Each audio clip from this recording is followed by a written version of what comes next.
abakirisitu barahageze.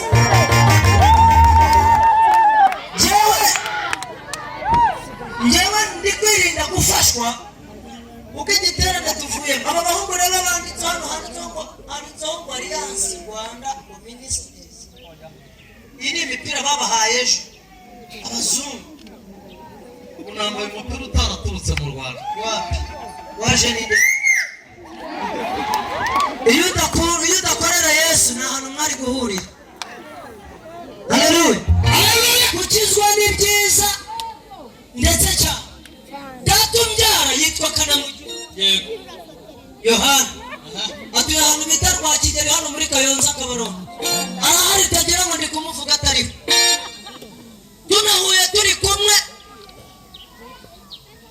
Ariko atangiye gusazamo. Ariko mu myaka yashize nk'icumi wabonaga wagira ngo turavugana. Yego. Ariko yigeze kunyihakana burundu. Turanandikirana katari data akutuzaho. Haleluya. Data umbyara Kanamugire Yohana yaranyihakana. Turi mu nama y'umurenge. Icyo gihe hayobora uwitwa Karimwabo aracyariho. Hayobora uwitwa Karine Nikuze aracyariho. Hayobora uwitwa Nyirigira Salomo aracyariho. Umudugudu wayoborwaga n'uwitwa Gatabazi Kandemeye nawe aracyariho. Ariko nagiye aho mvuga ngo nagendera ku kibando ariko aracyariho. Ntabwo nzi ibyo yabaye kuko nanahimutse. Aranyihakana turandikirana. Aravuga ngo ntabwo ari papa. Ahengera mama maze reba pfushije nyoko isoka kwiha ukuntu waba umeze. Ibyago. Noneho mama yari yaratubyariye aho ngaho atari havuka. Avuka ahantu hano ngo hitwa ngo za Gati na Ruhunda naranahashatse ndahaba. Ubwo urumva atari hafi aha. Hano za Gati na Ruhunda ni mu bice bya za Muhaza. Niho mama yavukaga. Afata tujyanyeyo. Abantu b'iwabo bari bazi aho yabaga nabo bapfirayo kubera amateka. Turaburana n'ubu ntituhazi. Papa nawe bambwiraga ngo niwe papa. Aravuga ati sindeso. Turanandikira. Reka mbabwire, iyi Mana mwaje hano kumva cyangwa ufite ubumuga kavukanye ukuboko kumwe ahandi nta kintu kiri. Niko yavutse, nta mpanuka, nta wagakuyeho, nta kibazo utagize kimwe. Ariko yavukanye kumwe. Mujye mushimira Imana yabahaye ingingo zose. Irangurira amaboko yaguhaye amaboko yose. Haleluya. Turi mu nama papa twihakanye kararira. Kavuza induru. Aravuga ngo nyina waba bana ngo yari indaya ngo muziki indaya ziryamana n'abagabo benshi usije mugabo wagiyeyo genda. Aradutsinda.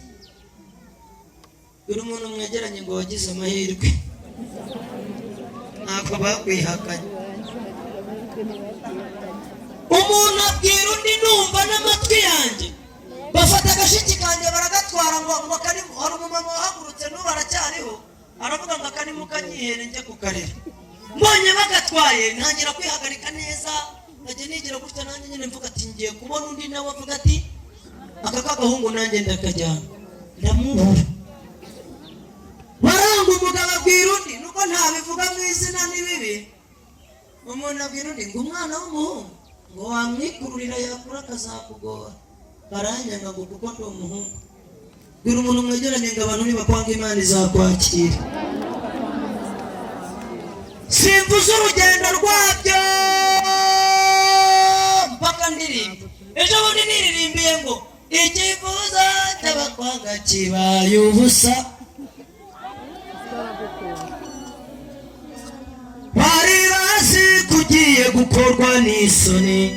Barajyaye kwitabaye. Bose babireba. Uzashima Imana. Bose babireba. Uzayiha impundu. Bose babireba. Icyubahiro cyawe ukireba kureba. Ndayiririmba shambayeho nabi. Izana nivuga ngo maze igihe mbwira abantu ko Imana ikiza urubwa.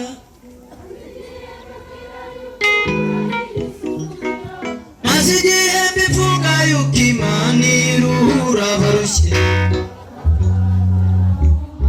Barakwibutse wa mupapa wanyanze yajya ajya mu kabari agasanga bari kuzicuranga, ngo bigitangira rero n'ibyamufasha agahita akajya aho batazicuranga. Noneho bigera ku rwego burahanywera akabari kose agiyemo agasanga zirimo, abanye naho kuzihungira ahindura gahunda. Ugera umera ikiganza